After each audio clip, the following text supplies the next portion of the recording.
So with that, Helio Alfred Garcia wrote this book that he has with us, Words on Fire, The Power of Incendiary Language and How to Confront It.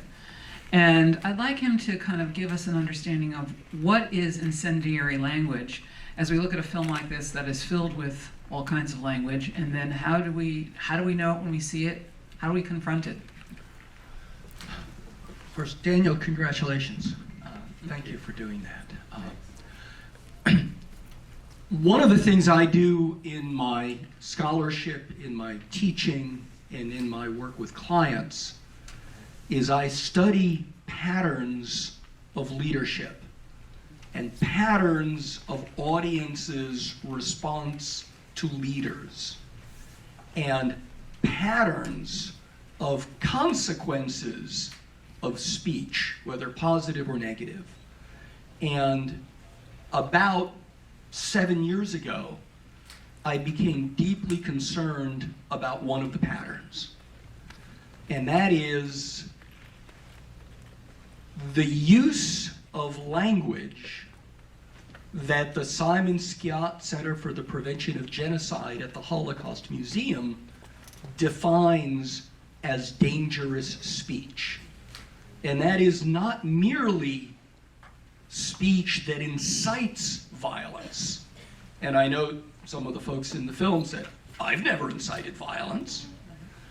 But they define it also as speech that creates the social conditions where some people accept violence, condone violence, or commit violence against groups that have been made the other.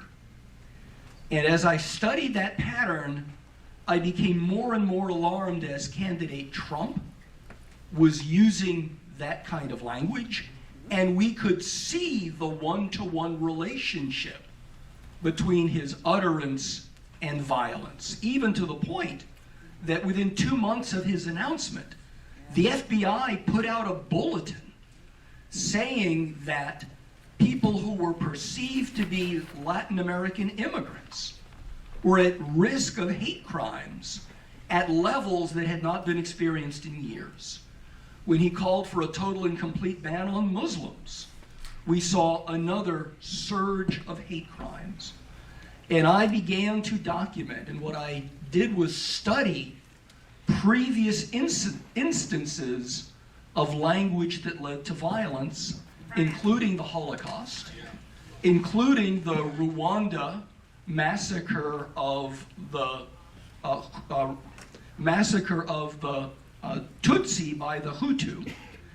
And I cataloged forms of language that lead to violence, and I identified 12 distinct kinds of communication that I called the playbook that leads to violence. The first is to dehumanize a group, to call them animals, to call them vermin, to say that their presence is an infestation. Mein Kampf did that. The Rwanda Hutu did that. They refer to the Tutsi as cockroaches. And Donald Trump did that. And others in the alt-right do that. The second is to demonize a group or an individual, to call them evil, to say that they are satanic. And there's another 10, but what I discovered is the Nazis used 10 of those forms of language. The Rwandan Hutu used, the Nazis used 12 of those forms of language. The Rwanda Hutu used 10. Donald Trump was using all 12. And he continues to use those forms of language today, but as I say in the book, Donald Trump is not the problem. He's the intensifier of the problem. He's not the cause, he's a consequence of the problem. But I note that yesterday in the Ohio debate, J.D. Vance took Trump's playbook, and he says that Tim Ryan wants swarms of illegal aliens to infiltrate and infest Ohio. And he wants to then use government funding to pay for gender transition surgery for those immigrants. He actually said that. So one of the premises of the book is based on a reflection that was popularized by the French philosopher Voltaire. And that is, leaders who are capable of making people believe absurdities are capable of having people commit atrocities. And that's one of the themes of the book. And I document not only Trump, but other moments in American history where this has happened, and ways that some leaders, when called on it, stopped, apologized, went back, and tried to fix it. But the alt-right never has. Donald Trump never has.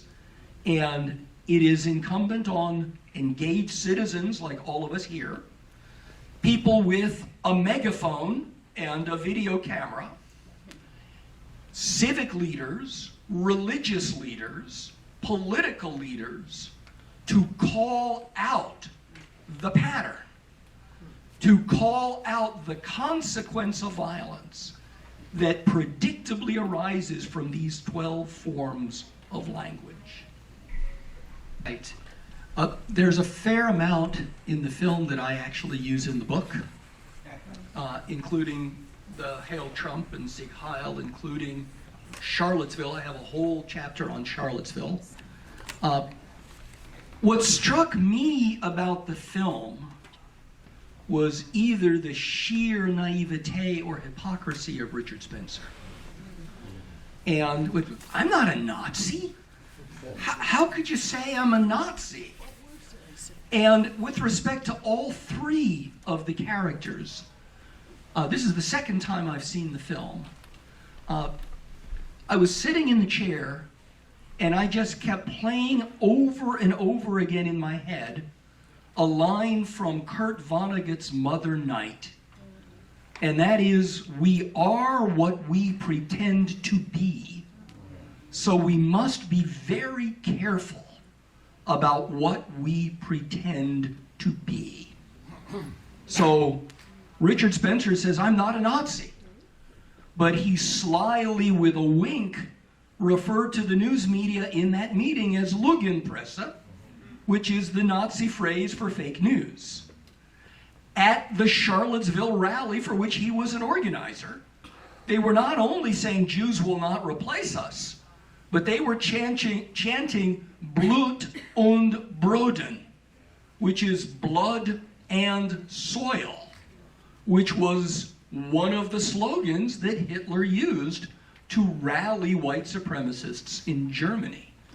So he may not consider himself a Nazi, but he does the Nazi talk. He's present. He actually raised a glass, as I interpreted initially, as a toast. But others raised their arms without the glass and then started saying Sieg Heil, which is Hail Victory. And notice that Spencer himself all the time would say Hail Victory in your film. And Hail Victory is Sieg Heil in English. And so he can profess all he wants. How dare you call me a Nazi? He's a Nazi. So Fred, as you look at this, you've given us great insight in terms of how you call it out, and you're an expert. How do we, as basically lay people, when we hear language like this, identify it? The first is to know that there is a documented relationship between certain kinds of language and the likelihood that someone will commit violence because of that language. This has been known historically as stochastic terrorism, which is a horrible phrase that I address in the book.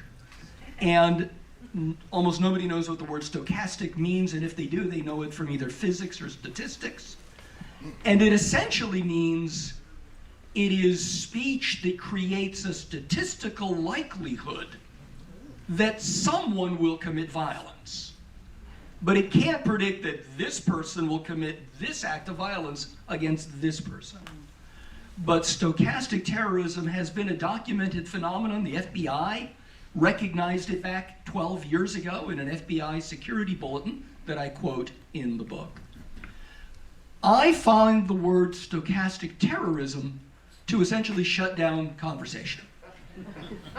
So what I focused on in the book is, can we reframe that idea by focusing on who is activated by that language, and what do they then predictably do once they are activated?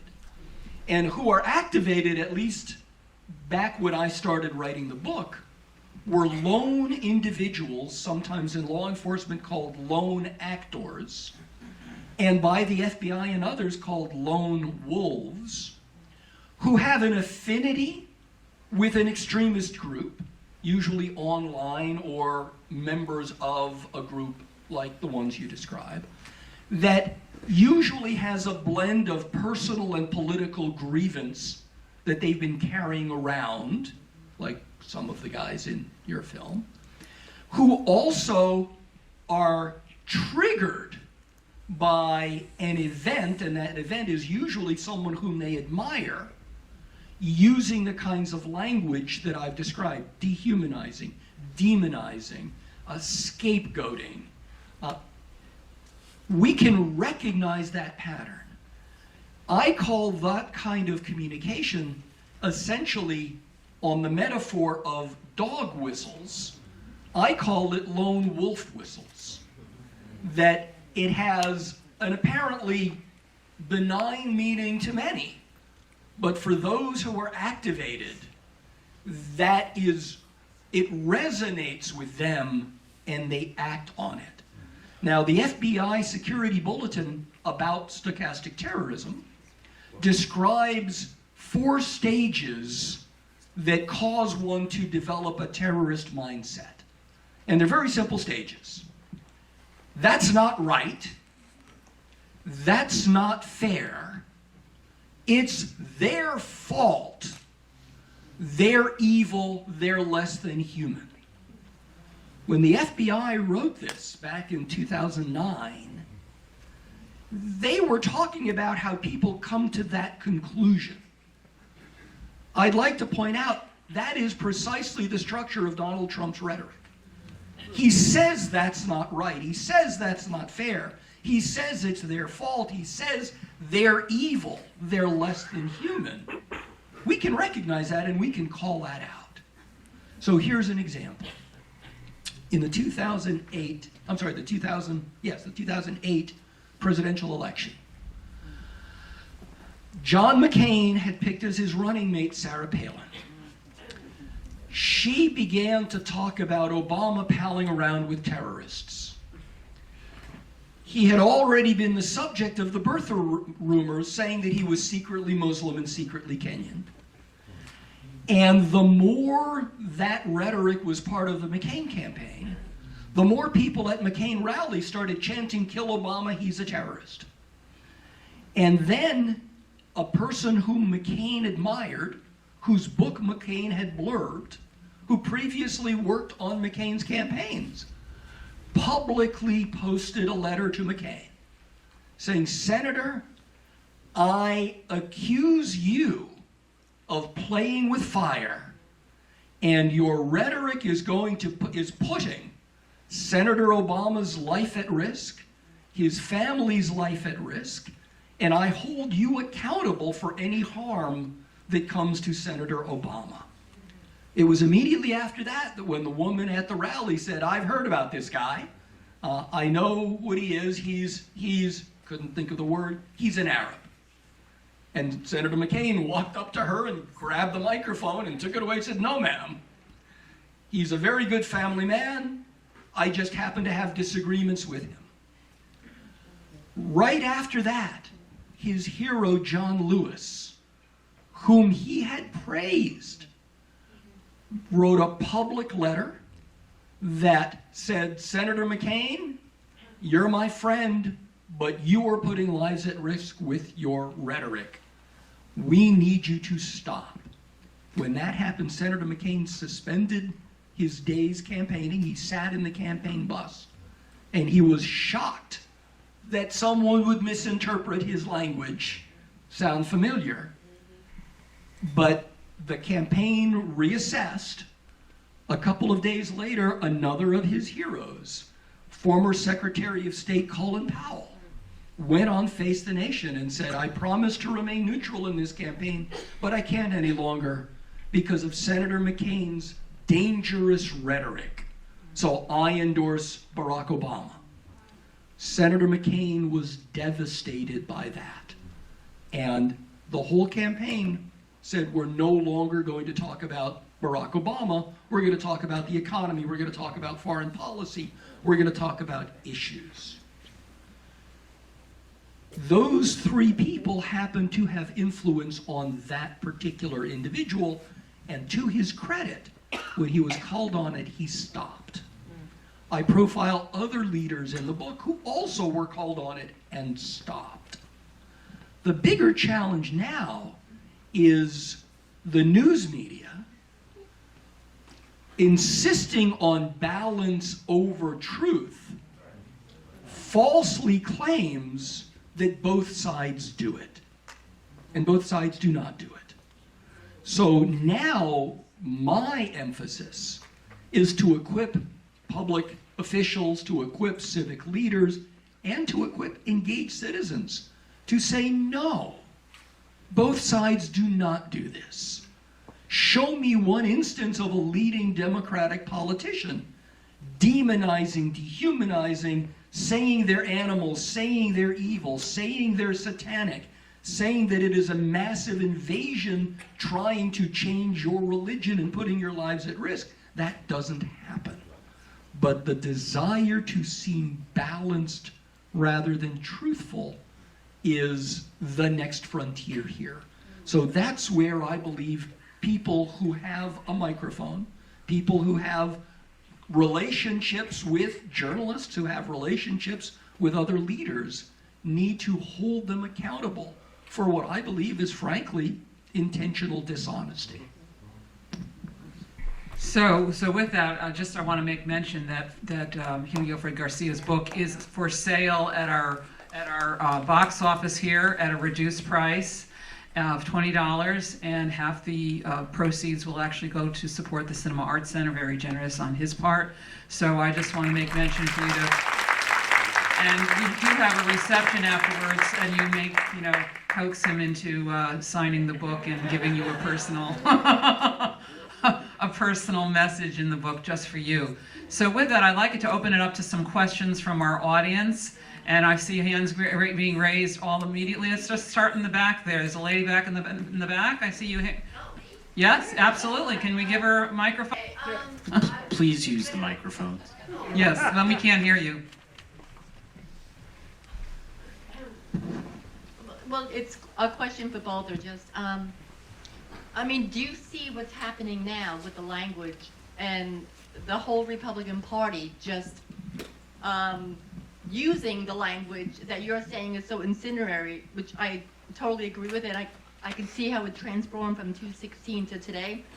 It's so alarming. Mocking Pelosi's husband. I can't even go down the list because my head is spinning from the movie and from all this. It's very hard to sit here and feel a little bit. I don't want to feel as hopeless as I feel, because I think we need people in higher places being able to speak out. And I'm not seeing it from the Republican Party. And also about truth, I think the news media should have called him an effing liar from day one and not use those words where, when Trump started out. So I do blame a large percent of where we're at now on the news media not approaching the topic the way it should have been approached. But as far as the language, how do you folks see any way out of this at this point, where if you're not going to adhere to the truth and make up conspiracies and we're not arresting him, your head just wants to twirl off, you know? Well, sort of the conclusion of the film is that even though these three fraudsters or losers, whatever you want to call them, have declined and have become more or less irrelevant, their ideas are now in the mainstream of the conservative movement, of the Republican Party. They're on Fox News every night. If you watch Tucker Carlson now, which is the highest rated show on cable news, he's saying things that Richard Spencer was telling me 6 years ago, and that was not acceptable on Fox in 2016. It is in 2022. So the rhetoric just continues to move so far to the right. I don't see that stopping. And one thing I'll add, which goes to your previous point, it's sort of language. I think it's a really helpful definition from the FBI. It works in sort of diffuse ways. At the end of the film, you see them all talking about a migrant invasion. Invasion is on Fox News. Lawrence Southern is talking about the Great Replacement, which is this idea that whites are being replaced, invaded by non-whites. And in some sort of diffuse ways, it's not a direct line. All the shooters that you see at the end of the film are basically citing that theory. They might not have watched Lawrence Southern, but they might have. It's hard to know. The shooter at the synagogue in Pittsburgh. I traced the shooter and I traced the bomber. There you go. And they specifically said that Robert Bowers, who is the synagogue shooter, Yeah. Trump had been saying, Yeah. it's an invasion, they're animals funded by George Soros by a Jewish cabal. And Robert Bowers, about 16 days before the shooting, posted on his Gab account, which is, by the way, where people who left Twitter went because Twitter was enforcing standards. But Bowers said, I see they stopped calling them illegals and are calling them invaders. I like this. And then he started talking in his Gab account about the invaders funded by Jewish money.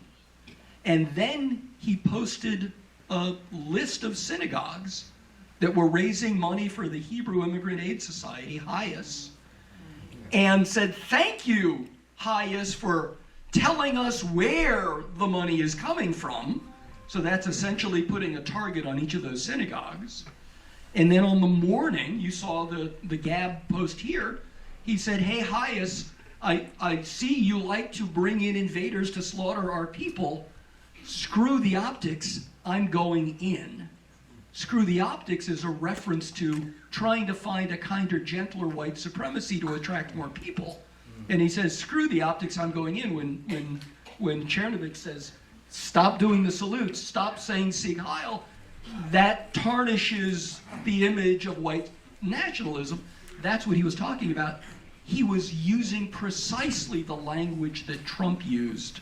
No, I get that, but I don't think Republicans pushing back on it. So on that one, let me suggest this. The reason they do this as politicians, I don't speak about the three of them, but the reason politicians do it is because it works. Oh, yeah, of course, yeah. So the easiest way to get the politicians to stop doing it is for it to no longer work. Right, but it's working better and better and better. Well, Why don't we take another question, have a chance for another question? Thank you. We've got a question over here. Thank you. Right here?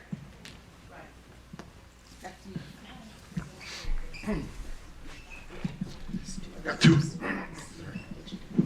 comments and a question, two quick comments. One is the fact that at the timing can't be better with the ongoing issue now, Nazi issue with Kyrie Irving and Ye, and they're in denial, and it's not much different from what's going on there. The other thing is that, the question is, despite the fact that they figured out your religion, probably knew what part of the political spectrum you were on, they continued to give you this amazing access. I'm assuming it was because that they were so narcissistic that they thought that this would be this would come out like as a positive thing. Yeah. Are you done? Go ahead. They're extremely narcissistic, as you see in the film, and I never misrepresented the project. I kept it sort of broad. I said it was about the changing conservative movement, which it is, about how the conservative movement went from kind of a Bush-era Republican Party to whatever monster it is now. So that's a sort of neutral statement that I would lead with, and it worked. I never said that it was going to be positive. I never said it was going to be negative. I said it was about them and their role on the Right. change, their role in the changing conservative movement. I think narcissistically, they thought that I came to like them and Right, respect right. them. One other which quick was thing, not you true. know, it's interesting because every time a Republican or a Trump commits some atrocious act, which is Yeah. pretty much every day, the Republicans start finding a parallel with a Democrat who did the same thing. Yeah. It could be Hillary, it could be, you know, and that continues on as if they, you know, it balances it out, which is just complete bullshit. And Yeah, I think- bucket of deplorables is not saying it once, is not the same as 55 times in one day calling them animals, invaders, infesting our nation.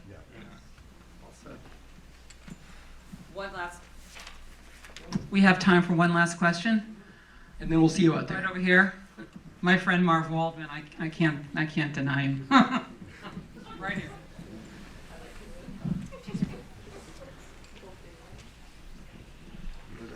A great presentation, really, very helpful. Daniel, question to you. First, an observation. I don't know. Lauren Southern looks amazingly like both Ann Coulter and Laura Ingraham. Right? They all look like they're sisters, right? There is sort of like a Fox News blonde Blondie. aesthetic. Yeah. Yeah, they all look the same. The question though for you, because this is what it kept coming through for me, at least. Their followers seem far more sincere about their beliefs Sure. than they were. They, all three of them. Not only I agree they were depressed, they were sucked in by the fame. notoriety and the fame. Yeah. You could see that the likes. How many times was likes mentioned in the clip? So it's a little frightening when you look at it like that, because that's the way it's always been. It's always the leaders pressing the right buttons Mhm. and moving in that direction, which gives me the most pessimism, because you just, you know, with all, you know, anytime something outrageous is said by either side, they get a ton of money. I mean, either side, the Republicans, they get a ton of money. The more extreme things they say, the more Yeah. money they get in. And when we keep questioning, you know, how could they do that? How could the Republicans do that? And we're all looking for answers. They don't care. Yeah. So it's like they don't care. That their goals, as most leaders, that's what scares me, is to stay in power, period. That is their first priority, and most of them would do almost anything to do that. So that's, do you get the sense, though, that they believed in what they were saying, or no? It's a spectrum. I think Richard Spencer believes it, but is seduced by the fame. His dream in life was to be a theater director, and I think this is in a way his like avant-garde theater performance to be a young fascist. Cernovich is a pill salesman, and like, he's a snake oil salesman in like the truest sense of the world. He's like a real like American huckster, like he could be in a Scorsese movie. And Lauren believes it, but she was so young and she's confused. So I think it's a spectrum, but when you add fame and money and social media, which really turbocharges this stuff, it changes the game and the incentive structure. The other thing I'll add, in the edit, it was very important to not present them in a vacuum, that these are not three isolated individuals. They're constantly getting external validation like likes, but even on the streets, I mean, they're treated like celebrities, which is crazy, and it was really important for me to show that. So in Toronto, she's saying these racist things about Muslim invaders, and then a guy comes up to her and says, "You're my hero, and I saw what you did in the Mediterranean, you're my hero." People go up to Mike Cernovich everywhere he goes, including in New York City, where I'm walking around with him. You know, he throws a party, takes out $20,000 cash, and it's packed an hour later. He tweets, "I'm having a party." An hour later, 200-300 people are there. Richard Spencer, at the beginning of the film, says, "Stand up if you're under the age of 30," and the whole room stands up. So it was very, very important to show that they exist in a pretty robust and growing universe, which is scary, to your point. So, can I We're gonna have to. What? confronting hate without fear. That's why I'm here. I want to know how to do that. How do you confront hate without fear? That's why I'm here, because of that title. And I totally get that, you know, words are important and how we communicate. But it feels as if nothing is being done and we're on a runaway train. Right. And that I have, you know, neighbors who are German Christians who said to me, "This is very reminiscent, and it's really frightening." It's really frightening, and I feel like I'm at a loss, and I you know, I heard it from you Yeah, I feel like it's all as about well. right with you. I feel like nothing is being done. It's not Right. enough. Whatever Yeah, is the being Democrats done is is not slowly enough. doing How do we create some kind of force to be heard, to change this runaway train, this direction? I feel, I'm sorry, I know I'm Well, it's a big question. This is not the solution, but it is a part of a solution. In the last chapter of the book, I describe ways to raise a voice. Whether you do it at a school board meeting, whether you do it at a community meeting, whether you do it at Thanksgiving dinner, whether you do it when you just experience the hate in the moment. What are the ways that you can say, hey, that's not right? I need to call you on that. What you're doing is dangerous, and what you're doing is likely to inspire people to take advantage of this and commit violence. We need to actually have that kind of direct discourse. And we can't get to the next Senator McCain of the world, but this is permeated. It has gone mainstream. It has become normalized. And until a critical mass of people are saying, no, you can't do that. No, that's a line too far, that it's unlikely that it's going to get better before it gets, frankly, much worse. So part of what I am hoping to do in all of my public events is to help equip people at whatever level they are operating on, even if it's at the level of a family, to be able to name this, to object to it, to hold people responsible for the consequence. And the more we have people do that, the more we model that behavior, the more that can begin to grow. It's not the silver bullet. It starts with each of us. I think that's the message, that we each have a responsibility, and we all know that it's very hard to take on controversy. It's very hard. Nobody likes to do it. But nothing new ever came from everybody agreeing with each other. We have to take it on if we want. That's one of the reasons why we're having this conversation. So I appreciate the questions. You'll have an opportunity following this. We have a reception in the Sky Room with some delicious food, and I'm sure you're all hungry by this point and thirsty. And I just really, I want to call out at the close of this that some of the people that work tirelessly on this event and bringing this together, not just for tonight, but for the entire weekend. Many of them are here in this room, but I really want to say a special thanks to Renee Bouchard, who championed the social media panel. She's our fundraiser here, but she's also just a person extraordinaire, and she really was so helpful and so involved in this from the very beginning back in July. I also want to thank Nate Close, who is Director of Marketing and Public Relations, who reached out to parts of our community where they didn't know us as well and created relationships in important ways. To the Operations Director, Ryan Perry, and his staff, who just made this seamless logistics for not only tonight, but for the entire weekend. And to the entire team here at the Cinema Arts Center, I really want to thank you. And I want to have a special thanks to Iris DeVita, who is our photographer tonight, who's documenting this entire event, and Greg Blank, who is our videographer / cinematographer, who's actually capturing the entire event as well, both volunteering and providing these services pro bono, which we really appreciate. So now, please join us in the Sky Room. Purchase Fred's book at the box office, and we'll see you in a few minutes over some beverages and some food.